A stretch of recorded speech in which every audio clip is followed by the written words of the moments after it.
You're out on a shoot, your camera in hand, chasing that perfect shot. But in the back of your mind, there's a question nagging at you. What's next? Well, if you're a Sony fan, the answer might just be the A7V. Rumors are swirling, leaks are spreading like wildfire, and speculation is at an all-time high. But instead of getting lost in the hype, let's break it all down. What's real? What's just wishful thinking? And most importantly, is the A7V going to be worth the wait? Let's get into it.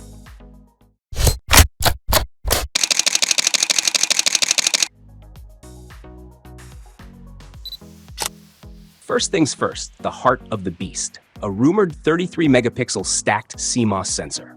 Now that number might sound familiar because it's the same resolution as the A7 IV. But here's the kicker. The whispers are saying faster readout speeds. What does that mean for you? Less rolling shutter. Think of it like this. You're filming a fast-moving train, and instead of those wonky, distorted lines, you get a clean, crisp image. That's the power of a stacked sensor with faster readout. It's a game changer for hybrid shooters who need to capture both stills and video. And speaking of video, the rumors are pointing towards some serious upgrades. 4K at 60 frames per second? That's almost a given at this point. But what's got people really excited is the potential for 6K recording. Yes, you heard that right, 6K. Now let's be real, that's still just speculation. But if Sony pulls it off, it's going to be a massive leap forward. And even more exciting, open gate recording, similar to the Panasonic S5 Mark II, allows for full sensor width recording. That's a huge step for flexibility in post. Now, let's talk about autofocus, because Sony's been leading the pack in this department. We're hearing whispers of AI-driven subject recognition and tracking, and a general boost in focus speed and accuracy. Think of it like this. You're shooting a wildlife scene, and the camera locks onto your subject's eye, even as it's moving through dense foliage. That's the power of AI-powered autofocus. It's not just about speed, it's about reliability and precision. And for the video crowd, let's dig a little deeper. 4K at 60 FPS is great, but it's not groundbreaking. What's got people talking is the possibility of 6K or even open gate functionality. This would allow you to use the full sensor for video, giving you more flexibility in post-production. It's like having a bigger canvas to work with. But let's not get ahead of ourselves. Sony hasn't confirmed anything yet. Now, let's talk about the body itself. From what we've seen, the A7V is likely to stick to a similar form factor as the A7 IV. If it ain't broke, don't fix it, right? But we could see improvements in the grip, button placement, and maybe even a few tweaks to the menu system. And here's where things could get interesting. A rumored flip-out, high-resolution screen. That's a game changer for videographers who need to see what they're shooting. And let's not forget about the electronic viewfinder. The A7 IV's EVF is decent, but the competition is pushing beyond that. A bump to a 9.44 million dot EVF would be a huge improvement, giving you a more immersive shooting experience. Let's address the elephant in the room, overheating. The A7 IV had its issues with this during long recording sessions. We're hoping the A7V improves heat dissipation, internal design, or even adds a built-in fan, essential for videographers who shoot for extended periods. As for in-body image stabilization, the A7 IV had 5.5 stops, but a jump to 7 or 8 stops would be a huge upgrade, especially for handheld shooting in low light. And smaller details like dual-band Wi-Fi and improved menus might seem minor, but could make a big difference in your workflow. Now let's talk about the A7 IV's limitations. The rolling shutter issue, the limited buffer size, the low light performance, the autofocus in complex scenes, the usability improvements. These are all areas where the A7V could shine. So what's the final takeaway? The Sony A7V is shaping up to be an impressive camera.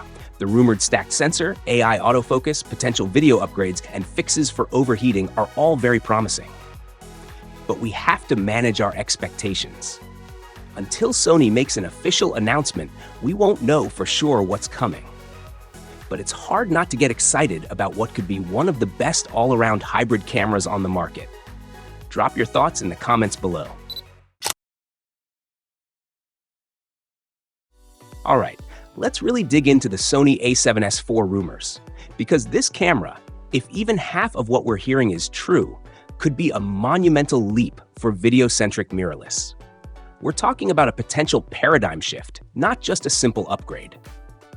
Today, we're not just skimming the surface, we're doing a deep dive into the labyrinth of Sony A7S IV leaks and rumors.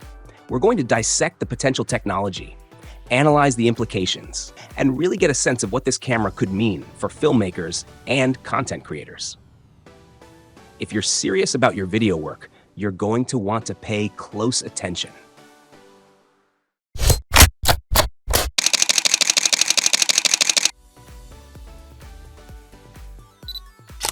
So the A7S III launched back in 2020, right? It was a game changer for low-light performance and video features. Sony set the bar high. And now, after what feels like an eternity, we're hearing whispers about the A7S IV. Will it be a revolution or just a slight evolution? Let's start with the sensor. This is where things get really interesting. We're hearing about a dual-layer stacked Exmor CMOS sensor. Yeah, that's a mouthful, but what it means is incredible low-light performance and dynamic range. Think larger photodiodes, more efficient design, and drastically reduced noise. We're talking about a rumored 20.5 megapixel sensor, with claims of over twice the low-light sensitivity of the A7S III. That's insane. Now, it's not about megapixels here. It's about performance. It's about optimizing for video, not stills. Now, let's dissect the video capabilities.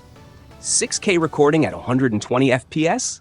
That's not just a spec, it's a creative tool. Imagine capturing slow-motion footage with incredible detail and clarity. And the oversampled 4K output? That's going to produce sharper, more detailed footage than ever before. 10-bit 4.2-to-2 internal recording? That's essential for professional color grading, giving filmmakers the flexibility to manipulate footage without introducing artifacts. And the 8 stops of IBIS? That's going to make handheld shooting smoother and more stable, even in challenging conditions. The dual ISO with a secondary setting of ISO 25600? That's going to allow filmmakers to shoot in virtually any lighting condition without sacrificing image quality. The autofocus system is another area where the A7S IV is expected to shine. We're not just talking about faster autofocus, we're talking about intelligent autofocus. AI-driven subject recognition and tracking, capable of following fast-moving subjects with incredible precision. This isn't just about keeping subjects in focus, it's about anticipating their movements and maintaining focus even in complex scenes.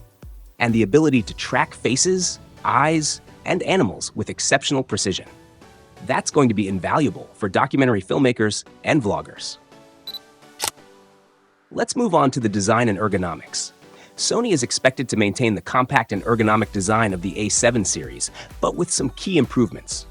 An upgraded EVF with higher resolution? That's going to improve the viewing experience, especially in bright sunlight. An improved LCD touchscreen? That's going to make navigating menus and adjusting settings easier. And enhanced weather sealing? That's going to make the camera more durable and reliable in challenging conditions. But the most significant design change is likely to be the new radiator design. This is a direct response to the overheating concerns that plagued the A7S III. This new design is expected to allow for extended video recording sessions without the risk of thermal shutdown, a crucial feature for professionals. Now, let's talk about the price. A jump from $3,500 to around $4,000? That's significant, but not surprising given the rumored tech. However, this puts the A7S IV in direct competition with the Canon R5C, Panasonic S5 II, and Sony FX3. To justify the increase, Sony must deliver unrivaled low-light performance, industry-leading autofocus, and reliable heat management. As for the release date, rumors point to late 2025. With the mirrorless market more competitive than ever, Sony must balance innovation and usability while differentiating the A7S IV from the FX series. This camera is expected to bridge the gap, offering top-tier video capabilities in a compact, versatile form. So, is the Sony A7S IV going to be a game changer? It certainly has the potential. The rumored technology is impressive, and the potential benefits for filmmakers and content creators are significant. But as always, the devil is in the details. We'll have to wait and see if Sony can deliver on its promises. What do you guys think? Are you excited for the Sony A7S IV? Do you think it's going to live up to the hype? Let us know in the comments. And don't forget to like and subscribe for more in-depth camera analysis and reviews.